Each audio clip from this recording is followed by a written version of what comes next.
talk about. So let me talk about it. There are two different types of cloud technology. By the way, the cloud is the internet, for God's sake. There always has to be a buzzword. It's the internet, okay? And the internet is one. There's a private cloud, an internal cloud. Let me explain that. My company, 10 people, like I said before, right? We were, because primarily I'm a cheapskate, about like 8 years ago, shut down my offices because I was paying rent and utilities and all that. We were spending all of our time with our clients. Got rid of all the office stuff and office furniture and whatever. Took my company's server, made everybody work from their homes.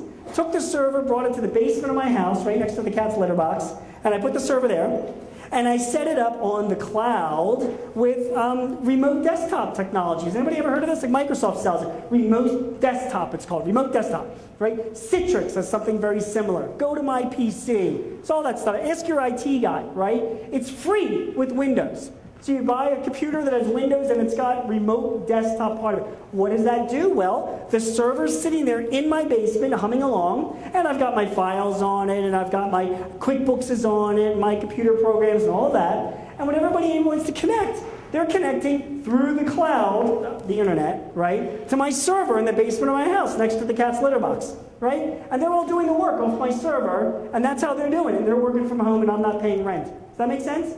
So if you've got a business where you have remote employees, or somebody that you want to hire on the other side of the country to do marketing, or somebody that you want to help to do answer the phones somewhere else, whatever, and they need access to your computer, ask your IT guy, give him a Red Bull, and say, look, on my computer here on my server, I want to install the cloud, remote desktop Windows as something like that, right? So, right? He'll know, right? It'll take him a few hours to get it set up, and then you've got people working through the internal cloud. Does that make sense?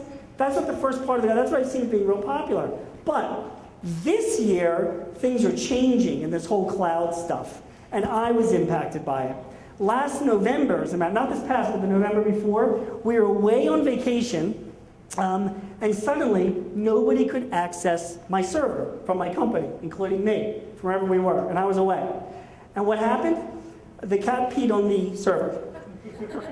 And it had been peeing on the server for quite some time. And who knows, because the server's in the basement, and who goes down to the basement besides my kids, right? So the server, and see what happened, the cat peed on the server, which, I don't know if you want to hear the details, but it corroded a little clip that holds the fan inside the urine, does that. It smells and it corrodes.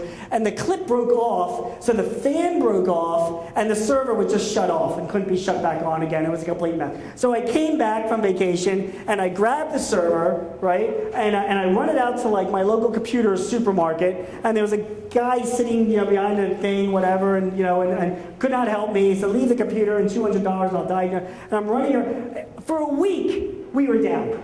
Computer wasn't working until it finally got fixed. We had to have Dell, ship it to Dell and have them fix it. It was a nightmare, right? And I said to myself, this internal cloud business is fine, but this is like really a headache here. So at that time, I went to something called the external cloud. And that's something that I'm seeing a lot of people do now. And what is the external cloud? I'll tell you this. I hired a firm, and you don't care what a firm is, they can be in Malaysia for all you care, to take my stuff and put it on their server, right? And you pay like $50 a month a user. Depends on the firm and what kind of services you want.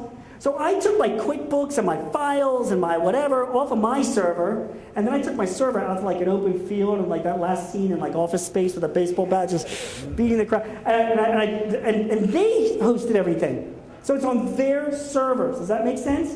So if you go and you Google cloud infrastructure or cloud workspace, there's a ton of companies sprouting up all over the place. Don't know if there's anybody in Wheeling, but it's a thought, that are saying, you know what, why should we come on site to provide your services? Why do I have to pay these guys to come on site and provide services? They screw everything up anyway. You just keep it on your server. They provide the security, they provide the updates, everybody can connect to it. Is it more secure? Trust me, like my server was secure, my own cat was like peeing on it for years, I didn't even know about it. So, wherever they are, they're securing it, they're doing their thing. I haven't had to worry about it since. That's the external cloud. And I'm seeing a huge trend go that way. So if you don't want to spend the money for a server in your office, or you don't want to have an IT guy coming in and doing the maintenance or have any of those kind of hassles, don't. Google Cloud Workspace find a cloud infrastructure or workspace company, and again, who cares where they are, right? You're going to send them the files and their server's going to be wherever, and they'll do everything, and you just connect everything remotely. So now my employees connected, they use tablets, iPads, netbooks, whatever. They just connect to that server that way. Huge, huge trend in cloud technology is external cloud. Think about that for this year. Now, say you're happy with what you got, but you'd like to try out a cloud-based application. The number one most popular cloud-based application out there, CRM. Does anybody know what that stands for? Customer Relationship Management, right? Anybody ever heard of CRM? How about ACT? Salesforce.com, Microsoft's got a good one called CRM, Zoho is a good one, Highway, I got a bunch of them. So when I'm done, if you'd like me to make any recommendations, I'm happy to do that. What is CRM? Why is it so popular on the cloud? Well, it's this. Again, my wife, the one with the good teeth, she and I have been married like over 20 years. So for 20 years, she is we've been going and visiting her family in London. Her parents are there, and her sister and her nieces and all that are there. So for over 20 years, it's actually 21 years if you can believe that. We've been taking the same flight from Philadelphia to London, Philadelphia to Heathrow, 3-4 times a year for the past 20 years. Can you believe that? And every time we go to Philadelphia Airport, the same people are checking us in each time. They're getting a little grayer and shorter every time we go, but it's the same people. And every time we go to check in at Philadelphia Airport, what do they say to us? Nothing. They don't even recognize us. They're like, hey, hi, Mrs. Marks, good to see you back. Here's a free Coke. Like, nothing at all. Like, we don't get any response from them. That's not very good CRM. Let me tell you what CRM is. CRM is this. You have a database, and anybody that touches your business goes into that database. A customer, a prospect, a friend, a supplier, a vendor, some guy that you met here tonight, some whatever. They go into your database. Why? Because that database can be in the cloud somewhere on somebody else's server, and you and anybody else that works in your company keeps information about that person, some data. I don't know, how many kids they have, what products they're interested in, what their shoe size is, who their favorite baseball team, whatever the case may be.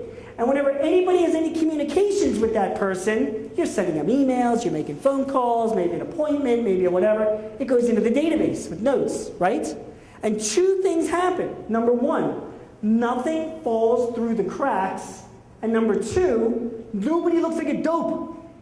So if you have that database and somebody says, yeah, you know what, I am interested in that service that you provide, but not right now, give me a call back in September, goes in the database.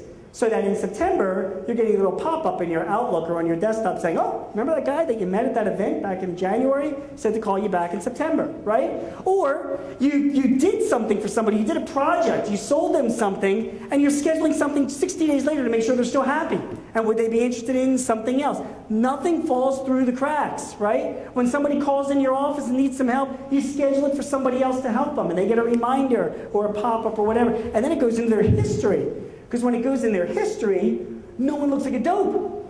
So that means when a customer calls up your company, whoever picks up the phone, they'll be like, oh yeah, hey Mr. Smith, I see James spoke to you yesterday, or saw that somebody was doing some work for you, Susan was out of your house the other day doing that. Nobody looks like a dope. Does that make sense?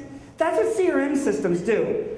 Hugely powerful. Again, Salesforce.com, Zoho, Microsoft has got one. Happy to recommend some too. If you're really good with a CRM system and your database is good, you can communicate to a bunch of people. I like to make a list of everybody in my database with blue eyes and green hair who's a Pirates fan, because I want to send them all an email about a special offering that we're doing for Pirates fan with blue eyes and green hair. And if you have a good CRM system, boom, you blast out an email to do that. That's what businesses are doing to stay on top of stuff. And the reason why it's so popular on the cloud is because it's so simple to set up. It's just a database on the cloud. And if they're cheap, like Zoho is like 25 bucks a month, right? HighRise is like 15 bucks a month a user. Salesforce is a little bit more expensive, like 60 bucks a month, but cheap and easy to set up, and it's not like the data is that confidential, okay?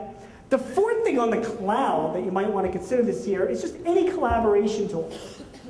Did you know that because you have Microsoft Office, you can go to SkyDrive, skydrive.com, it's Microsoft's site, and save whatever you're doing right on SkyDrive.